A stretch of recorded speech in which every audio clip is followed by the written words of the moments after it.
سلام سلام غالياتي، واش راكم؟ راكم مليح؟ ان شاء الله كامل تكونوا مليح. كيما راكم تشوفوا غالياتي، اليوم جبت لكم طاجين الحلول البنات. ان شاء الله غدوه رمضان، اللهم بلغنا رمضان لا فاقدين ولا مفقودين. ان شاء الله يدخل علينا بالصحه والهنا، وان شاء الله نصوموه ايمانا واحتسابا.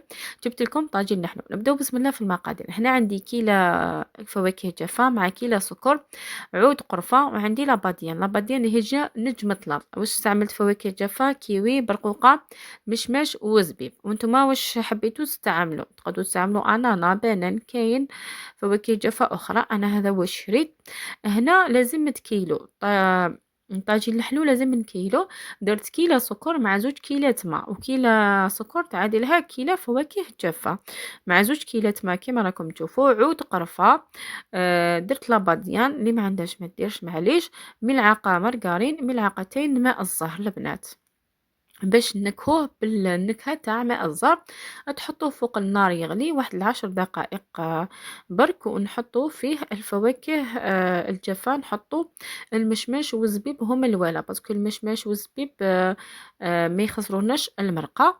والبنات قبل ما تحطوا الفواكه الجافة هكا ديروا لهم الماء يكون سخون. انا سخنت الماء وراني درت لهم هكا الماء، ومن بعد نقطرهم باش نحطهم في القدرة.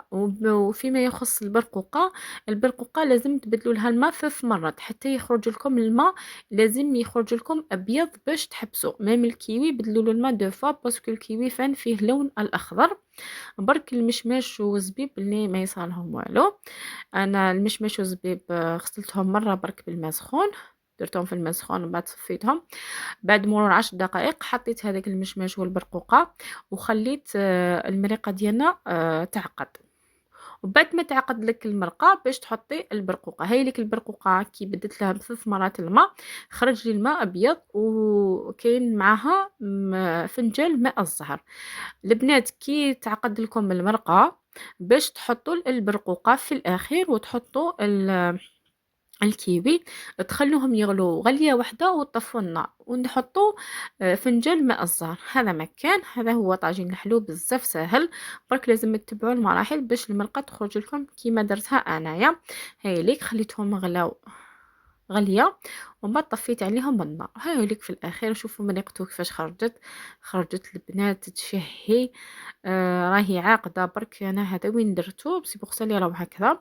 ورافقته البنات بهذا التفاح. هذا التفاح ثم طيبته وخبيته الرمضان. انا شريت كيلو البنات تفاح. نقول لكم بالطريقه. قشروه وتنحوا له، ما تنحولوش الفوقانيه، هذيك هي تعطيلو الشكل الجميل. وت... وديروا له القارص كامل من الفوق، وتحطوه في الماء باش ما يكحل لكمش. تكونوا وجدتوا سيرو. درت 800 غرام سكر مع 2 كيسان ماء. خليتهم وشريحة ليمون، خليتهم يغلوا واحد 20 دقيقة، ومن بعد درت لهم هذاك التفاح، وخليت هذاك التفاح في السيرو حتى يعقد واحد هكذا 20 مينوت. عقد لي هذا مكان، ومن بعد يخرج لكم بهذا اللون. ومن بعد تخبيوه البنات في البورت مونجي ولا في دي بواط، تخبوه في الفريجيدير وتجبدوه كل يوم مع الحمل الحلو ديالكم. والطريقه تاع الحمل الحلو كيفاش تخبوه: ديروه في الفريجيدير. كي تجبدوا قد ما تسحقوا، مش تجبدوا كامل القدره، لا تجبدي قد ما تسحقي وسخني، باسكو كنت تبقاي غير تسخني فيه يخسر الحمل الحلو. طاجين الحلو عفوا يخسر لكم. لا جبدوا كميه قليله سخنوها وحطوها فوق الطابلة، وكل يوم تبداو تسخنوا. انا نطيبو 2 فوا في رمضان، وخطرات نطيفو 1 فوا، ونبدا نجبد كل يوم، نجبد شويه حتى يخلص رمضان.